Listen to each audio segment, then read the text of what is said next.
ಟ್ರಂಪಿನ ಬಾಯಲ್ಲಿ ರಾಜಿ ಸಂಧಾನದ ಮಾತು, ಇದರಿಂದ ರೊಚ್ಚಿಗೇಳುತ್ತಾ ಇರಾನ್ ಸೇನೆ. ಮಧ್ಯಪ್ರಾಚ್ಯ ಮಹಾಯುದ್ಧ ಮತ್ತಷ್ಟು ತೀವ್ರತೆಗೊಂಡಿದೆ. ಟ್ರಂಪ್ ಮತ್ತು ಇಸ್ರೇಲ್ ನಡುವೆ ರಾಜಿ ಸಂಧಾನದ ಮಾತುಗಳಾಗ್ತಾ ಇದೆ. ಮಧ್ಯಪ್ರಾಚ್ಯ ಮಹಾಯುದ್ಧ ಮತ್ತಷ್ಟು ಉಲ್ಬಣ. ಜಾಗತಿಕವಾಗಿ ಅನೇಕ ರಾಷ್ಟ್ರಗಳು, ದೇಶಗಳು ಸಂಕಷ್ಟಕ್ಕೆ ಈಡಾಗೋದಕ್ಕೆ ಈ ಮಹಾಯುದ್ಧ ಕಾರಣವಾಗ್ತಾ ಇದೆ. ಟ್ರಂಪ್ ರಾಜಿ ಮಾತು, ರೊಚ್ಚಿಗೇಳುತ್ತಾ ಇರಾನ್ ಸೇನೆ. ಬೆಚ್ಚಿ ಬೀಳಿಸುತ್ತಿದೆ ಕ್ಷಿಪಣಿಯ ಭಯಾನಕ ವಿಡಿಯೋಗಳು. ನೇರವಾಗಿ ಇಸ್ರೇಲ್ ಮೇಲೆ ಇರಾನ್ ಕ್ಷಿಪಣಿ ದಾಳಿ ಮಾಡಿದೆ.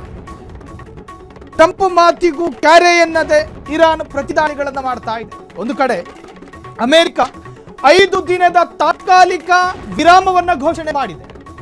ಇರಾನಿನ ಯಾವುದೇ ವಿದ್ಯುತ್ ಸ್ಥಾವರದ ಮೇಲೆ, ಯಾವುದೇ ತೈಲ ನಿಕ್ಷೇಪಗಳ ಮೇಲೆ ಅಥವಾ ತೈಲ ಸಂಗ್ರಹ ಆಗಿರುವಂತಹ ದಾಸ್ತಾನು ಗೋದಾಮಿನ ಮೇಲೆ ದಾಳಿ ಮಾಡೋದಿಲ್ಲ ಅಂತ ಅಮೆರಿಕ ಇರಾನ್ ದೇಶಕ್ಕೆ ಅಧಿಕೃತ ಸಂದೇಶವನ್ನು ಸಾರ್ತು 5 ದಿನಗಳ ಕಾಲ ನಮ್ಮಿಂದ ಯಾವ ದಾಳಿಗಳು ನಿಮ್ಮ ಮೇಲೆ ಆಗೋದಿಲ್ಲ, ನೀವು ಕೂಡ ಬಾಯಿ ಮುಚ್ಕೊಂಡು ಕೂತ್ಕೋಬೇಕು.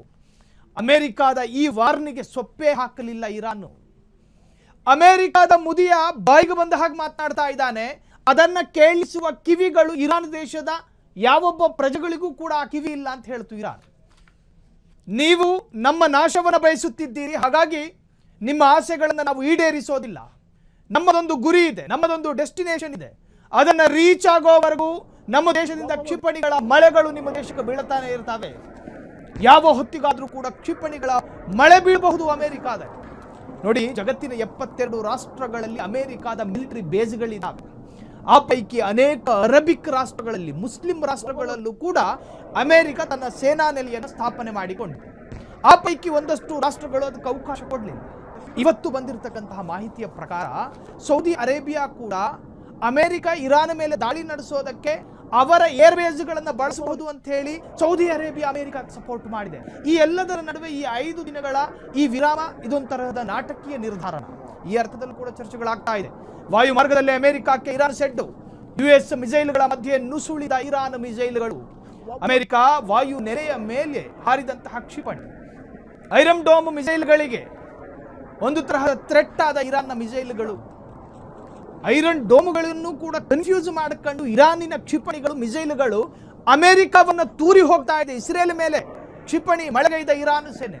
ಇಸ್ರೇಲ್ ಎನ್ನುವಂತಹ ಅತ್ಯಾಧುನಿಕ ಶಸ್ತ್ರ ಉಪಕರಣಗಳ ರಾಯಭಾರಿ ಅಂತ ಕರೆಸಿಕೊಳ್ಳುವ ಇಸ್ರೇಲ್ನ ಐರನ್ ಡೋಮಿಗೆ ಎಲ್ಲಿಂದ ಏನು ಬರ್ತಾ ಇದೆ, ಇದನ್ನು ತಡೆಯೋದು ಹೆಂಗೆ ಅಂತ ಕನ್ಫ್ಯೂಷನ್ನು. ಇರಾನಿನ ಯುದ್ಧ ಸ್ಟ್ರಾಟಜಿ ನೋಡಿ, ಯುದ್ಧ ತಂತ್ರಗಾರಿಕೆ. ಕಡಿಮೆ ಪ್ರಮಾಣದ ಹೆಲಿಕಾಪ್ಟರ್ಗಳನ್ನು ನಿರ್ಮಾಣ ಮಾಡ್ತು ಇರಾನ್. ಆ ಹೆಲಿಕಾಪ್ಟರ್ಗಳನ್ನು ಅಥವಾ ಯುದ್ಧ ಡ್ರೋನ್ಗಳನ್ನು ಆಕಾಶಕ್ಕೆ ಕಳುಹಿಸಿಕೊಟ್ಟು ಅಮೆರಿಕ ಮತ್ತು ಇಸ್ರೇಲ್ 2 ದೇಶಗಳನ್ನು ಮಂಗ ಮಾಡ್ತು.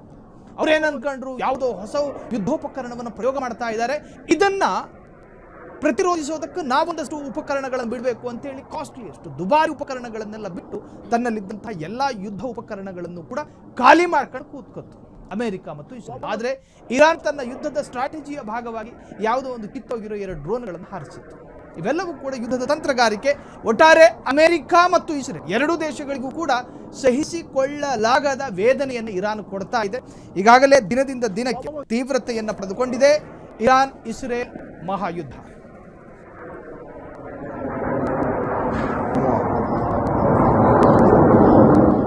ಕ್ಷಣ ಕ್ಷಣದ ಸುದ್ದಿಗಳಿಗಾಗಿ ಫ್ರೀಡಂ ಟಿವಿ ಸಬ್ಸ್ಕ್ರೈಬ್ ಮಾಡಿ, ಲೈಕ್ ಮಾಡಿ ಹಾಗೂ ಫಾಲೋ ಮಾಡಿ. ಹೊಸ ಸುದ್ದಿಗಳ ನೋಟಿಫಿಕೇಶನ್ಗಾಗಿ ಬೆಲ್ ಐಕಾನ್ ಮೇಲೆ ಕ್ಲಿಕ್ ಮಾಡಿ.